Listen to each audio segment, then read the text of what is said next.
Hello everyone and welcome back. My name is Jean. In this video, we are going to look at how to register or add sales onto the system. In other words, when we sell something, how do we add it on the system? Okay, so just go ahead and click on sell items right here. And you're presented with two screens. On the right, the list of items, just like in the previous video on the stock management screen.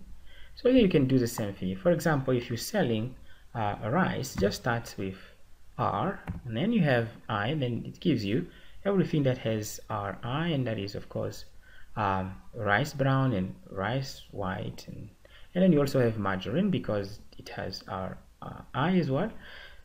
So this is the reason why I always start with the category name. For example, instead of saying brown rice or white rice, I say rice brown and then rice white, and then there can be another type of rice, and I can continue so that the next time I just want to add rice, I just, whatever rice it is, I just say RI, and I've got all the type of rice, and I can just select the one that I want to process. Okay, so that's how it is. So now let's say we are selling just one bag of rice. Just click on the item and the system asks you for the quantity, and here we're just selling one. So if it's one, you can say one here on the quantity and say add to basket, and here you have the amount due is 280, and of course we are selling only one bag of rice at 280, and so we can just click on this save icon here to process the sale. Now before we save this transaction, I want you to take a look at the number we have in stock. For now we have 35 in stock, and the customer is only taking one bag, that is one. So if we click on the save and we say 300 here, and now we process, the system tells us that the change is 20 rand. So that is the change for our customer. So you don't need to use a calculator in your business anymore. And if you really want, you can just email this. There's a video where I talk about how to email a receipt to a customer's email address. Let me go ahead and close here. So now that sale has been processed. Now you can see here the stock is no longer 35, it is now 34. So every time you process a sale, the stock automatically reduces. So now we are just selling, and we will sell some bread, so brown bread. Now if it's only one, you can just leave this quantity alone and just say add to basket, just leave it blank.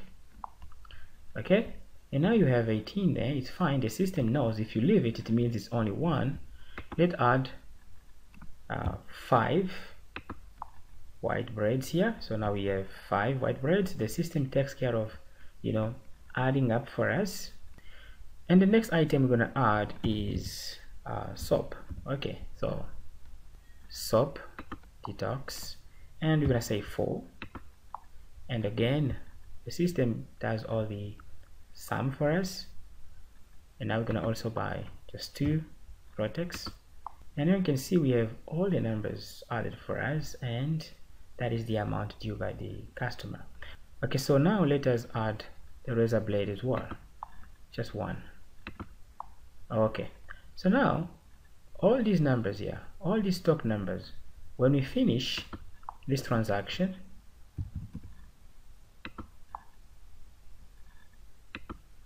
now you will notice that all these numbers have actually been affected. So they have all gone down because the system has automatically reduced that quantity value that we had processed. So I'm just going to go ahead and add a few more cells. So I'll say cocktail, say mango, say 8, and I could say salt, say 6, and I will say something like line match, and I'll say 6. And let's say somebody's buying a book. Okay, that's just 1, so we can leave it like that. And they're also buying a pen. They buy 1 blue pen, they buy 1 red pen, and for the pencil they are buying 20. Okay, so now we have 25 pencil in stock, but somebody's buying 20.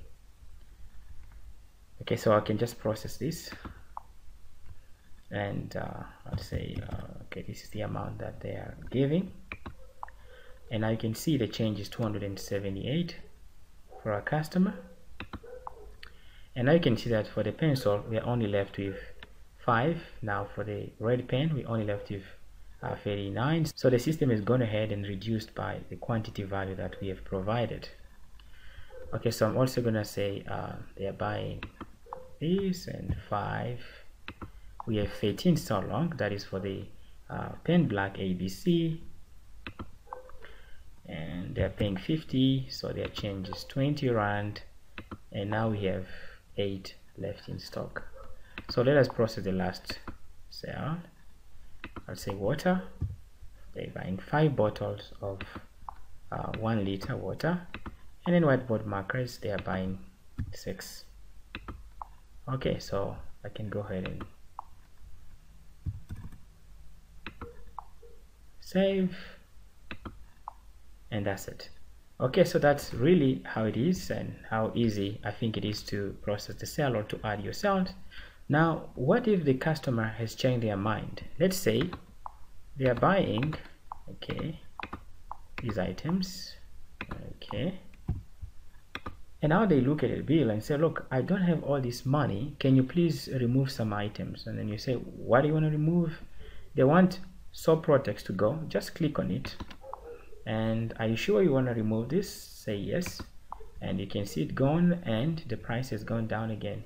So you can also say T, remove, and again it has gone down. So just click on the item here and remove it. Okay, so this is our last transaction. In the next video, we are going to look at our sale history and how we can send a report of our sales to the owner of the shop. Thank you for watching.